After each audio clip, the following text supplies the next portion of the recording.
este devia ser um grande objetivo das famílias, era, por um lado, fazer o seu orçamento familiar, por outro lado, não deixar que a sua taxa de esforço em termos de crédito não ultrapassasse os 35% e Uhum. depois era ter a questão do objetivo da poupança. Ok. Objetivo esse que, em termos formais, se diz que deve ser 10% do rendimento mensal. Agora, eu devo dizer, e conhecendo a realidade de muitas famílias portuguesas, é extremamente É difícil difícil. para as famílias de baixos rendimentos, por exemplo, conseguirem tirar logo 10% do seu rendimento para destinar à poupança. Portanto, cada um deve ajustar também este objetivo à sua realidade.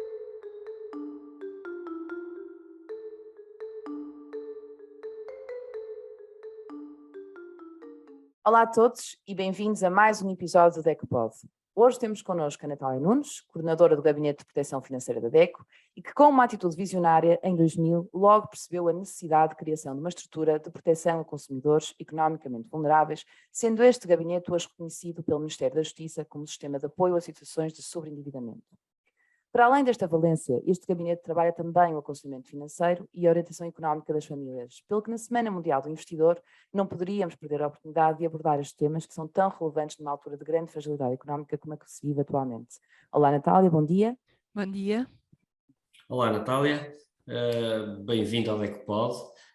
Na Semana do Investidor não podíamos também deixar de falar sobre a resiliência financeira das famílias na altura que vivemos. E, para abrir esta conversa, claro, falar do trabalho que tem vindo a ser desenvolvido ao longo deste já longo período no Gabinete de Proteção Financeira e, no fundo, a importância do mesmo, ainda mais numa altura tão complicada como aquela que vamos começar agora a enfrentar.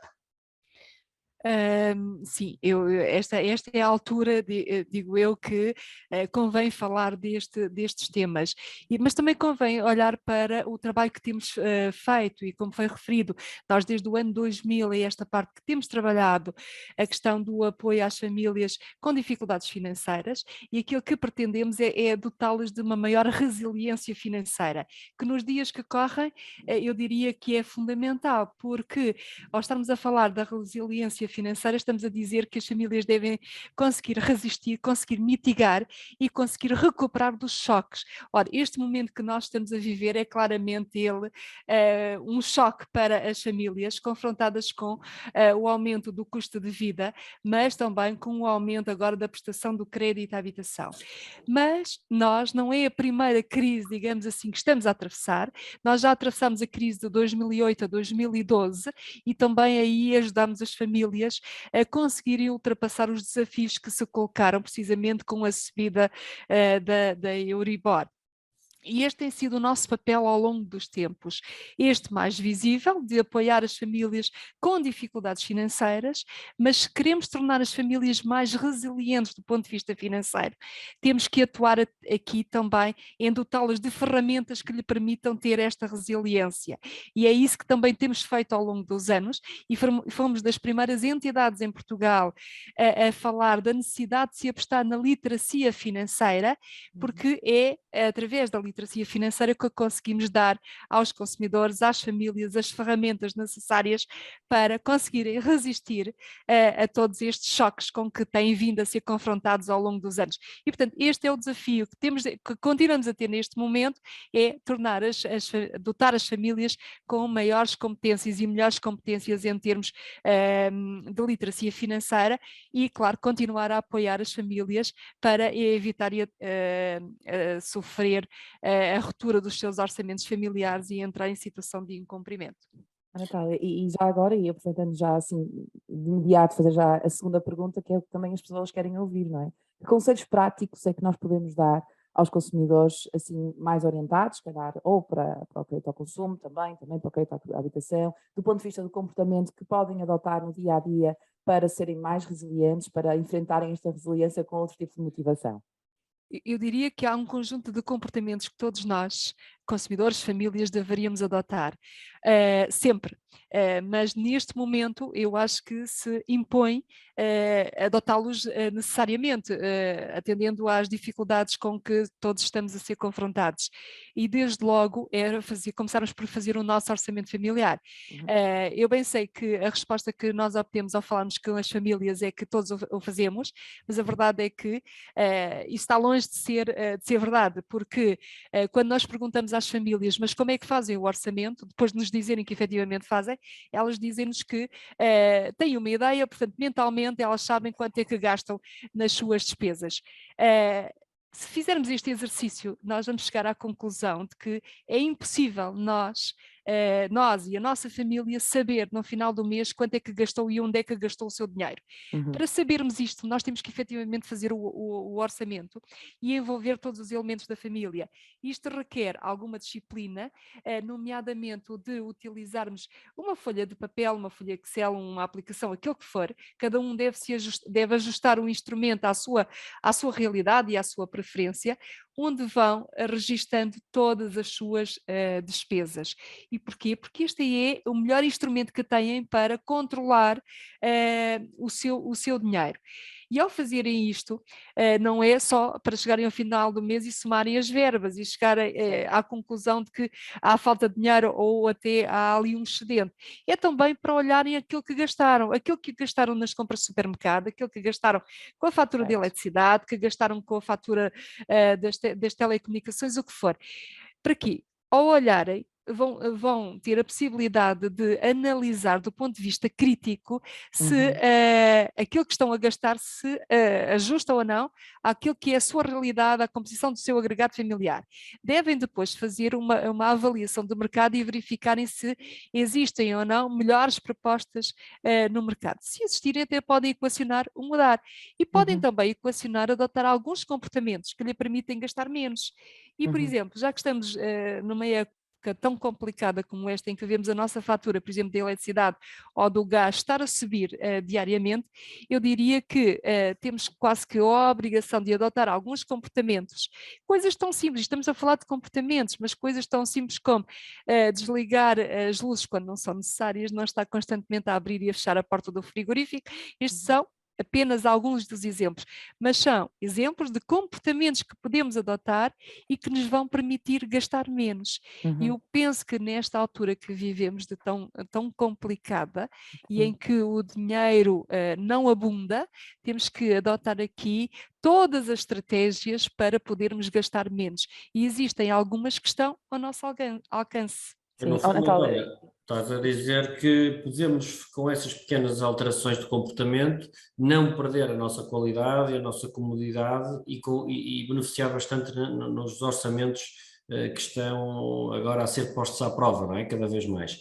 E deixa-me trazer aqui à conversa algo que eu sei que te diz muito e que tu há muito tempo tens vindo a desenvolver, que é a literacia financeira muito para os mais jovens, não é?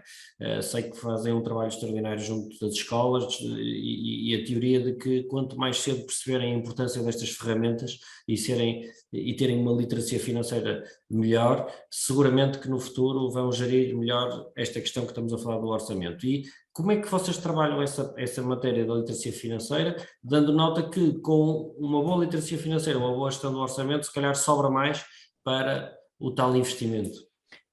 Sim, nós temos vindo a trabalhá-la desde o início, desde o ano 2000, que temos vindo aqui, de acordo com os nossos recursos, a tentar implementar algumas iniciativas de literacia financeira. E como entendemos que esta matéria é transversal a todos e a todas as idades, nós tentamos levar a literacia financeira às escolas e desde logo aos primeiros anos de escolaridade, e temos algumas sessões de sensibilização, de informação para os mais jovens, nomeadamente no ensino básico, nos primeiros anos logo do ensino básico, e também para depois todos os outros anos de escolaridade. Também temos, porque claro que é importante introduzir estas temáticas nas escolas, nos mais jovens, até porque eles vão ser os adultos da manhã e vão ser os que vão tomar decisões, mas também entendemos que também os consumidores que já hoje estão hoje a tomar decisões, a fazer opções, também eles têm que ter ou devem ter acesso a ações de capacitação nesta área. E por isso temos realizado também ações dirigidas aos consumidores em geral e em particular aos consumidores economicamente mais vulneráveis. São inúmeras as ações de sensibilização que temos feito, por exemplo, para consumidores que têm rendimento social de inserção, porque é importante também eles terem estas ferramentas que lhes são dadas pela literacia financeira para gerirem o seu dinheiro, seja ele muito ou seja pouco. A verdade é que é importante terem esta capacitação.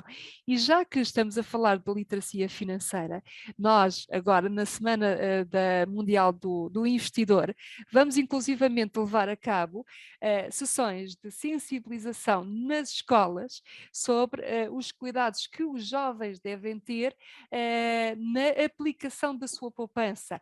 E vamos tentar sensibilizar os jovens para a importância de pouparem, mas também para a importância depois de aplicarem essa mesma poupança, até porque, como estamos a viver momentos tão conturbados como são estes do aumento da inflação, se não aplicarem a poupança, aquilo que vai acontecer é o dinheiro vai valer menos e vão ter menos em termos de rendimento, em termos de poupança.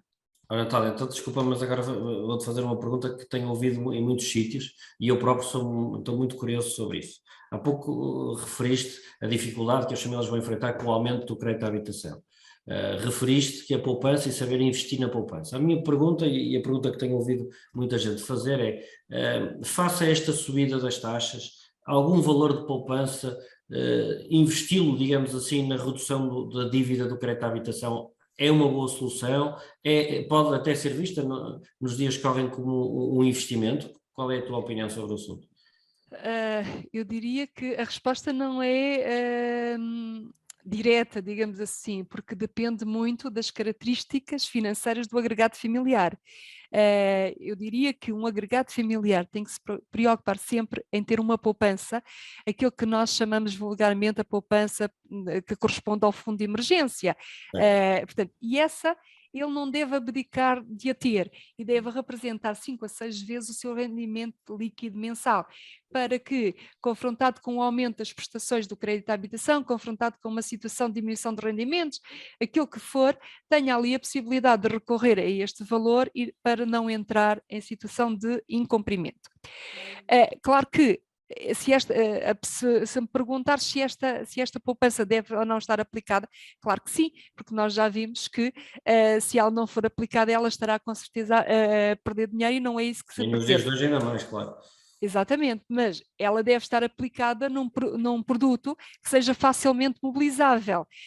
E, portanto, nós já estamos a entrar aqui numa área um bocadinho mais complexa para os consumidores e um deles, por vezes, tem dificuldade, que é o que é que fazem depois às poupanças. Tanto que se nós formos olhar para os dados, nós verificamos que os consumidores são muito tradicionais, digamos assim, na forma como investem o dinheiro, não gostam de correr riscos, não é? Por isso é que a maior parte da poupança que nós temos em Portugal, ela é aplicada em depósitos a prazo.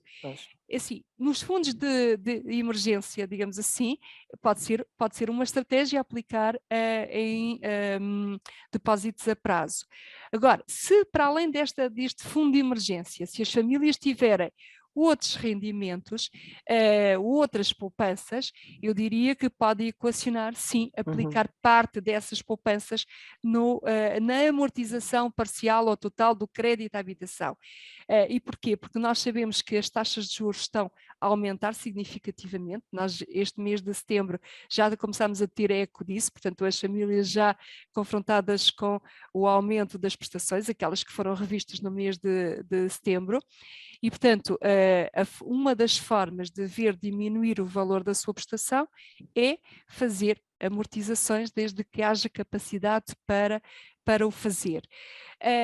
os consumidores também devem estar conscientes que ao fazerem amortizações, isso irá levar à diminuição da sua prestação, mas também o banco poderá lhe vir cobrar aqui uma penalização pela amortização que estará prevista no contrato.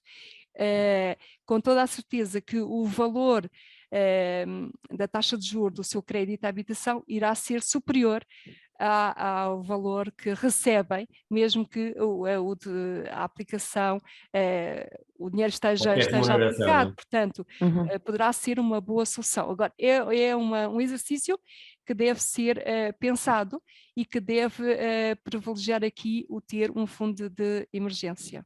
E deve ter ser pensado caso a caso, não é? Exatamente. E voltando um bocadinho atrás, Natália, desculpa lá, eu há bocadinho ia fazer-te uma pergunta, porque nós também temos muito isto, não é? Na DECO, às vezes as pessoas perguntam-nos, tu dizias e bem, e falamos do orçamento familiar há pouco, não é? Pronto, embora eu continuo a achar, isto é uma opinião totalmente pessoal, que muita gente ainda tem algum tabu, não é? Em falar sobre isto, em se confrontar com o seu orçamento familiar. E exatamente por esse motivo é que dizem, eu faço assim umas contas de cabeça, e portanto as coisas Sim. vão à frente. Mas aquilo que nos perguntam, e que muita gente pergunta, que é a taxa de esforço, não é? Qual é a taxa de esforço das famílias? Isto está aqui um bocadinho relacionado também com o crédito à habitação.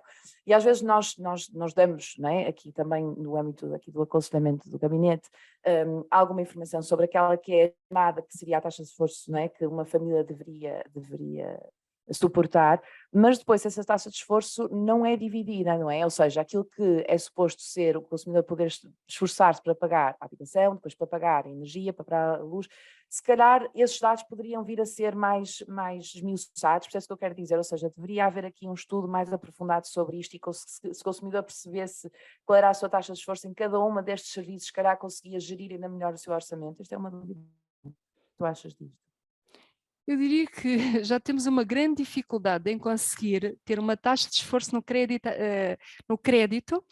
porque nós estamos, quando falamos de taxa de esforço, e muitas vezes existe a ideia errada de que é a taxa de esforço só do crédito à habitação. E não é. Quando nós falamos de taxa de esforço, aquilo que nós estamos a dizer é que acaba por ser o somatório de todas as prestações com crédito que eu tenho.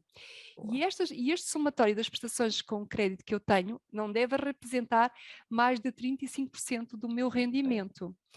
Depois existem alguns estudos, até os próprios dados do INE, eles vêm decompor, de certa forma, aquilo que são as despesas das famílias. E se olharmos para as despesas das famílias, nós verificamos que aquela que tem a maior parcela é a habitação, seguida da alimentação. São estas as duas grandes verbas que absorvem o maior dinheiro das famílias. Mas eu penso que as famílias também têm esta noção. E eu acho que, em vez de estarmos aqui a colocar-lhe barreiras, digamos assim, de taxas de esforço, aquilo que deveríamos fazer era que as famílias fizessem o seu orçamento familiar para que não ultrapassassem e tentassem que os seus gastos fossem conforme o rendimento que têm. Sabendo nós que, e isso era muito importante, e era, por um lado, fazer o seu orçamento familiar, por outro lado, não deixar que a sua taxa de esforço em termos de crédito não ultrapassasse os 35%, e depois era ter a questão do objetivo da poupança. Objetivo esse que, em termos formais, se diz que deve ser 10% do rendimento mensal. Agora, eu devo dizer, e conhecendo a realidade de muitas famílias portuguesas, é extremamente difícil para as famílias de baixos rendimentos, por exemplo, conseguirem tirar logo 10% do seu rendimento para destinar à poupança.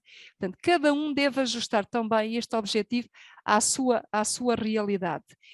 E depois é necessário que este dinheiro que se consegue poupar seja colocado a render. É preciso investi-lo. E é aqui que muitas vezes começam as grandes dificuldades das pessoas, porque esta começa a ser uma matéria ainda mais complexa do que é gerir apenas o seu orçamento familiar. Mas eu diria que se todas as famílias em Portugal tivessem estas prioridades, eu já estaria muito satisfeita. Mas diz-me uma coisa para quem nos está a ouvir, que às vezes as evidências são sempre uma dificuldade. Na dúvida, e qualquer consumidor ouvinte que nos está a ouvir, Se tiver dúvidas como fazer estes exercícios que tu aqui muito bem estás a explicar, pode recorrer à DECO, seja em qualquer estrutura da DECO ou nos nossos protocolos por esses municípios fora, e nós ajudamos-lo a construir esse orçamento e a explicar algumas possíveis estratégias para atingir os objetivos que estás a referir, certo? Claro que sim, claro que sim. Basta o consumidor entrar em contato connosco e poderá ter um atendimento, um aconselhamento personalizado e que pode ser feito pessoalmente, pode ser à distância, pode ser por telefone, como o consumidor, como a família entender. O importante é mesmo contactar-nos e a partir daí nós vamos ajudá-lo a analisar a sua situação financeira e a fazer o seu diagnóstico para ver o que é que ele pode ou não fazer para melhorar a sua situação. Ou seja, vamos afastar todas as hipóteses de não fazermos isto. Não é por ser difícil, não é por termos quem nos ajude. Podem dirigir à DECO em muitos sítios neste país, ou digitalmente, ou por telefone, e nós somos a ajuda que ele precisa para ultrapassar esta fase muito complicada que estamos a enfrentar. Claro, claro que sim, até porque o nosso grande objetivo é ajudar as famílias e ajudá-las a otimizarem o seu orçamento familiar com o objetivo de não entrarem em ruptura relativamente ao mesmo.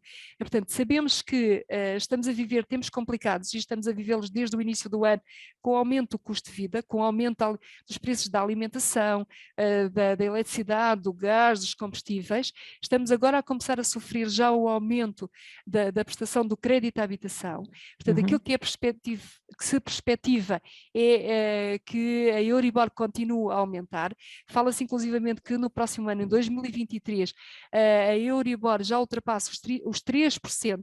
Portanto, isto significa que os valores das prestações com crédito à habitação vão continuar a aumentar de forma significativa. E, portanto, nós estamos aqui disponíveis para ajudar as famílias a encontrar soluções para que não entrem em situação de incumprimento e para que não se vivam os tempos que vivemos entre 2008 a 2012, em que inúmeras famílias tiveram que negociar a entrega das casas aos bancos e continuam ainda hoje a pagar a dívida que vem dessa mesma entrega. Portanto, é isso que nós queremos evitar, é a ajuda que nós pretendemos dar às famílias. Oh, Natália, eu agora gostei, por mim, tu continuava aqui a falar e nas alternativas e nos apoios, de facto há aqui tanto para mangas, mas infelizmente temos que terminar esta conversa porque de facto mas teremos outras oportunidades naturalmente de voltar a estes temas, mas antes de terminarmos eu gostava, se possível, que deixássemos aqui algumas palavras de esperança e de motivação às pessoas. Eu sei que é difícil, mas às vezes nós costumamos dizer que é importante acreditar, não é? E sermos a tal resiliência que é precisa também tem que estar aqui associada a algumas palavras. Não sei se consegues dizer aqui aos nossos ouvintes algumas palavras motivacionais e de esperança para enfrentar este novo período. Este novo período que é muito difícil e que é muito escuro. Ainda ontem alguém me dizia que se espera aí um inverno muito negro. Mas eu diria que está um bocadinho nas nossas mãos, com os nossos comportamentos e com o sermos proativos, consumidores, famílias proativas, conseguirmos mudar a nossa vida. E às vezes basta-nos a informação, porque a informação acaba muitas vezes por ser poder. E também nesta matéria, o termos aqui a informação, o termos aqui alguém que nos ajuda e que detém essa informação pode fazer toda a diferença. E, portanto, nós estamos aqui com alguma informação para ajudar as famílias a evitar os tempos negros que se avizinham. Ou seja, conscientes, mas proativos e sabendo que temos onde nos socorrer para darmos a volta e passarmos à frente este momento difícil, transformarmos as dificuldades em oportunidades e até, quem sabe, no meio de tudo isto ainda conseguirmos ter essa poupança que tu referias e seguirmos em frente positivos.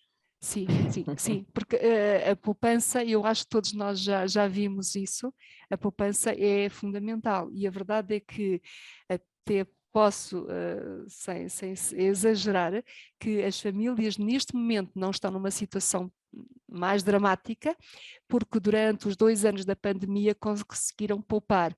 E foi esse amealhar, digamos assim, durante estes 2 anos que permitem agora às famílias que ainda não tenham entrado em ruptura, em derrapagem. Nas dificuldades há sempre oportunidades e, Claro portanto, que sim. Natália, muito obrigado por Obrigada. este seu Obrigada. tempo. Foi um prazer, tenho a certeza que deixamos aqui ótimos indicadores para quem nos está a ouvir e certamente um até breve, porque estas temáticas vamos ter de voltar a conversar certamente muitas vezes. Tá, obrigada. Muito obrigada, Natália.